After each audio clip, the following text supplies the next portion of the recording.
बिस्मिल्लाहिर्रहमानिर्रहीम। आज हम बात करेंगे वो इम्पोर्टेंट एमसीक्यूज़ जो research assistant basic pay scale 16 में पेपर के लिए बहुत इंपॉर्टेंट हैं और आप लोगों ने तैयारी कर ही ली होगी क्योंकि टेस्ट की डेट भी अभी दिसंबर में ही ये टेस्ट होगा मिड में। तो होप्स आप लोग तैयारी कर रहे होंगे। तो सबसे पहला एमसीक्यूज़ देखें। The correct order of increasing nucleophilicity is, यानी कि न्यूक्लियोफाइल सबसे अच्छा कौन सा होगा इसमें से। फर्स्ट वन है क्लोराइड, देन ब्रोमाइड है, देन आयोडाइड है, देन ये सारे इसी तरह के हैं। तो देखें अब यहाँ पे साइज़ और इलेक्ट्रोनेगेटिविटी पे ये डिपेंड करेगा। साइज़ के लिहाज से अगर हम देखें तो आयोडाइड जो है इसका साइज़ सबसे बड़ा होता है और इसकी इलेक्ट्रोनेगेटिविटी लो होती है, जो कि न्यूक्लियोफाइल की एक प्रॉपर्टी है। इसलिए आयोडाइड जो होगा वो ब्रोमाइड से, ब्रोमाइड क्लोराइड से जो है वो इंक्रीजिंग आर्डर में जो बेस्ट न्यूक्लियोफाइल होगा। तो इसका फर्स्ट जो करेक्ट ऑप्शन होगा दैट इज़ ए। ठीक है, चलें नेक्स्ट देख लेते हैं। Find incorrect statement for nucleophile, यानी कि न्यूक्लियोफाइल के लिए इनकरेक्ट स्टेटमेंट कौन सी है। It is a Lewis acid, ammonia is nucleophile, non या फिर डोंट सीक इलेक्ट्रॉन। न्यूक्लियोफाइल जो होता है हमें पता है कि वो इलेक्ट्रॉन जो है वो तो उसको चाहिए। अमोनिया जो है वो भी न्यूक्लियोफाइल है क्योंकि ये यहाँ पे लोन पेयर होते हैं नाइट्रोजन के पास। It is a Lewis acid, ये जो है ना ये इनकरेक्ट स्टेटमेंट है। क्यों? क्योंकि न्यूक्लियोफाइल लेविस बेस होती है। न्यूक्लियोफाइल का मतलब होता है ना प्रोटॉन लवर। ठीक है, इसको प्रोटॉन चाहिए। एसिड तो प्रोटॉन देते हैं लेविस एसिड, तो बेस ये लेविस बेस होगा। ठीक है, न्यूक्लियोफाइल। नेक्स्ट देख लें।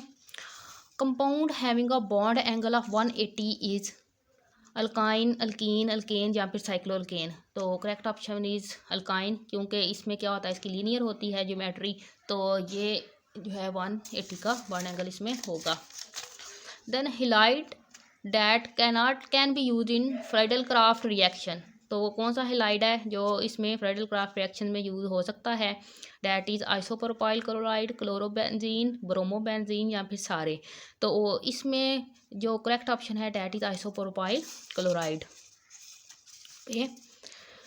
Depletion of ozone layer is due to ferrocene, freons या पॉलीहेलोजेंस। ओजोन लेयर की जो डिप्लीशन होती है वो किसकी वजह से होती है। The correct option for this is freons. Photochemical smog does not contain chlorofluorocarbons, PAN, peroxy acetyl nitrate है, ये ओजोन या फिर नॉन ऑफ दीज। तो जो फोटोकेमिकल स्मोक है उसमें क्लोरोफ्लोरोकार्बन की वजह से वो नहीं होती, ये पैन भी उसमें होता है और ओजोन भी उसमें मौजूद होती है। Next is oxide of nitrogen that is not a common pollutant. कौन सा ऑक्साइड नाइट्रोजन का जो है वो कॉमन पोल्यूटेंट नहीं है। N2O5 है, N2O है, NO है या फिर नाइट्रोजन डाइऑक्साइड है। तो ये जो है ना N2O5 ये कॉमन पोल्यूटेंट नहीं है। बाकी सारे जो हैं वो कॉमन पोल्यूटेंट्स होते हैं नाइट्रोजन के। कोल्डेस्ट रीजन जो है एटमॉस्फेयर का वो कौन सा होता है। ट्रोपोस्फियर, थर्मोस्फियर या फिर मीजोस्फियर। तो अगर हम देखें टेम्परेचर जोन के लिहाज से इनकी डिस्ट्रीब्यूशन करें, जिस पे मेरा लेक्चर भी है एक वीडियो में, तो कोल्डेस्ट रीजन जो होता है डैट इज़ मीजोस्फियर। नेक्स्ट देख लेते हैं। Following pollutants can not be degraded by natural process. Heavy metals, ये इसको नेचुरल प्रोसेस के जरिए डिग्रेड नहीं कर सकते। DDT है या फिर न्यूक्लियर वेस्ट है या फिर ऑल है। तो ये सारे जो है ना ये सारे ही डिग्रेड नहीं हो सकते नेचुरल प्रोसेस से, तो करेक्ट ऑप्शन इज ऑल।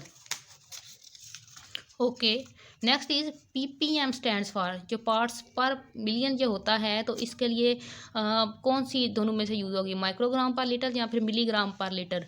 तो पार्ट्स पर मिलियन है तो इसके लिए होगा मिलीग्राम पर लीटर, तो ये ऑप्शन इसके लिए दुरुस्त होगा। Next is green chemistry follows. Green chemistry जो है उसमें कितने प्रिंसिपल्स हैं। 2 प्रिंसिपल को फॉलो करती है, 10 को करती है, 12 को करती है या फिर 13 को करती है। तो जो ग्रीन केमिस्ट्री है हमारी डैट फॉलोज 12 प्रिंसिपल्स। ओके, ये वो क्वेश्चंस हैं जो इन्वायरमेंटल केमिस्ट्री में से हैं, क्योंकि ये ग्रीन केमिस्ट्री में से और इन्वायरमेंटल केमिस्ट्री में से एनालिटिकल केमिस्ट्री बहुत इंपॉर्टेंट है इस टेस्ट के लिए, क्योंकि ये आपका इन्वायरमेंटल डिपार्टमेंट का टेस्ट है रिसर्च असिस्टेंट का। NADPH is generated by the action of. अब ये देखें बायोकेमिस्ट्री में से ये MCQs है, क्योंकि बायोकेमिस्ट्री वाले भी इसमें अप्लाई कर सकते हैं, केमिस्ट्री वाले भी। तो आपको बायोकेमिस्ट्री भी आपको पढ़नी पड़ेगी। बायोकेमिस्ट्री आपने कहाँ से पढ़नी है, आप बायोलॉजी की जो बुक है, ठीक है, सेकेंड ईयर की, 10th की सेकंड ईयर की वो पढ़ें, ज़रूर पढ़ें, ठीक है। उसके अलावा FSC में जो बायोकेमिस्ट्री वाला पोर्शन है मैक्रोमॉलिक्यूल्स वाला, वो आपने याद कर लेना है, क्योंकि केमिस्ट्री वाले अब BS लेवल की तो हम बायोकेमिस्ट्री नहीं पढ़ेंगे, तो वो डेट्स इनफ, ठीक है। NADPH is generated by the action of glucose 6-फॉस्फेट डीहाइड्रोजिनेज या फिर ग्लूकोज 1,6 डाईफॉस्फेट डीहाइड्रोजिनेज। तो NADPH जो होता है वो ग्लूकोज 6-फॉस्फेट डीहाइड्रोजिनेज के एक्शन से जनरेट होता है। देन मोस्ट लिपोजेनिक जो है वो क्या है, ग्लूकोज है, फ्रुक्टोज है, ग्लैक्टोज है या राइबोज है। तो अगर हम मोस्ट लिपोजेनिक की बात करें, ठीक है, तो वो इन सब में से फ्रुक्टोज होता है, ठीक है। और ये एक्शन लीवर के लिए भी जो है ना, इसकी कंसंट्रेशन लीवर में बहुत ज़्यादा जनरेट होती है, इसलिए इसको हम लिपोजेनिक कह लेते हैं। तो ये MCQ ने हमारी जो नीचे से होम है इतने प्यारा सा, ये इसको हम यहाँ से साफ कर लेते हैं ताकि नज़र आए। उर्दू का पहला नावल कौन सा है? उर्दू के पहले नावल का नाम था मरातुल अरूश। देन ये जो क्वेश्चन है ना, ये मैंने पूरा नहीं लिखा क्योंकि ये इस्लामियात का था क्वेश्चन, तो अभी ये कभी कभी इनकी जो है वो केयर करनी पड़ती है। अगर हम पूरा लिख लें, रियल नेम ऑफ हज़रत मिकाईल इज़, हज़रत मिकाईल का असली नाम क्या है? तो इसका जवाब है उबैदुल्लाह, ठीक है। हज़रत मिकाईल का असली नाम उबैदुल्लाह है। DDT इज़ नॉन बायोडिग्रेडेबल है, बायोडिग्रेडेबल है, नाइट्रोजन इंसेक्टिसाइड है या फिर नहीं है? तो बायोडिग्रेडेबल तो ये है नहीं, ठीक है, ये नॉन बायोडिग्रेडेबल है, okay. The metal which will pollute water, very easy, सबको पता है, कैडमियम। इन सब के निस्बत कैडमियम जो होती है वो पोल्यूट कर देती है वाटर को। Next is find the secondary pollutants among the following. Secondary pollutants कौन सा है? Pan, N2O, sulphur dioxide, carbon dioxide. तो इसमें से अगर हम देखें तो जो पैन है, परऑक्सी एसिटाइल नाइट्रेट, ये सेकेंडरी पोल्यूटेंट है, बाकी सारे हमारे पास प्राइमरी पोल्यूटेंट्स आते हैं। This is the sink for carbon monoxide. Carbon monoxide के लिए सिंक के तौर पे कौन सा क्या काम? हीमोग्लोबिन, ओशन या माइक्रो ऑर्गेनिज्म इन सॉइल। तो कार्बन जो मोनोऑक्साइड है वो ज़्यादातर उनके लिए सिंक के तौर पर काम करते हैं micro organism that are present in soil, okay. Next है who is appointed as chairman joint chief of staff.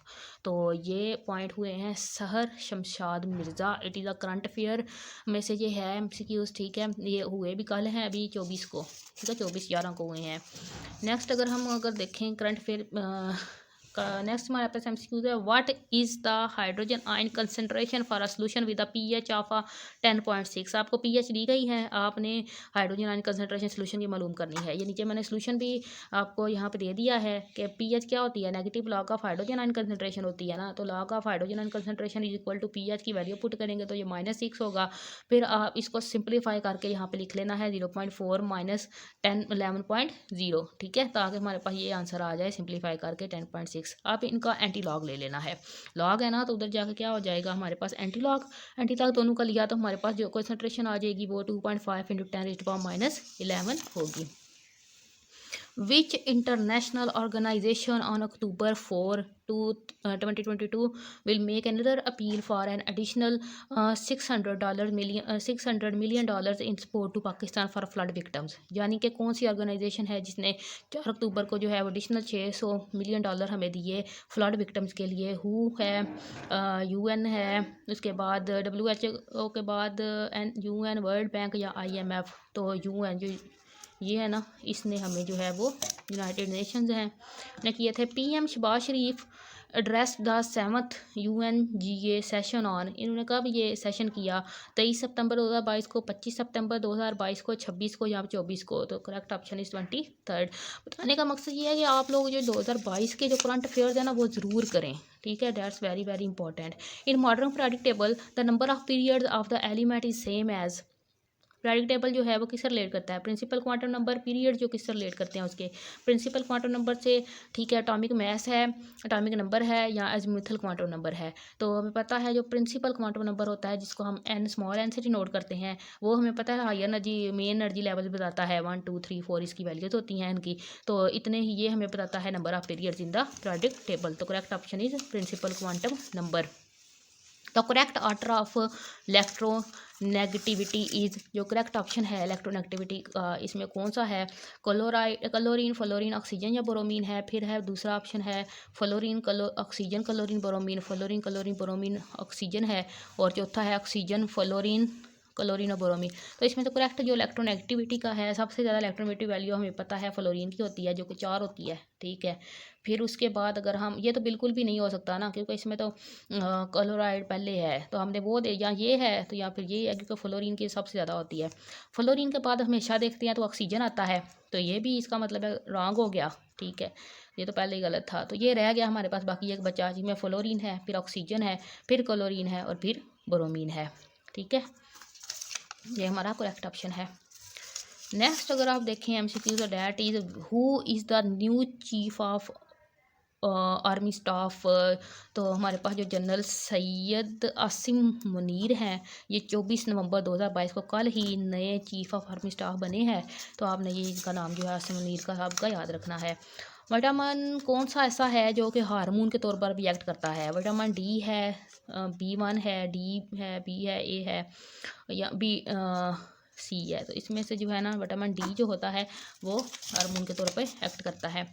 Following combination is correct, thiamine और साइल को ए है, ATP हाइड्रोजन है, बायोटीन कार्बन डाइऑक्साइड है, या फिर सारे हैं। तो इसमें कम्बिनेशन जो बनाते हैं वो सारे ही ये करेक्ट एक कम्बिनेशन बनाते हैं। तो correct option is this one.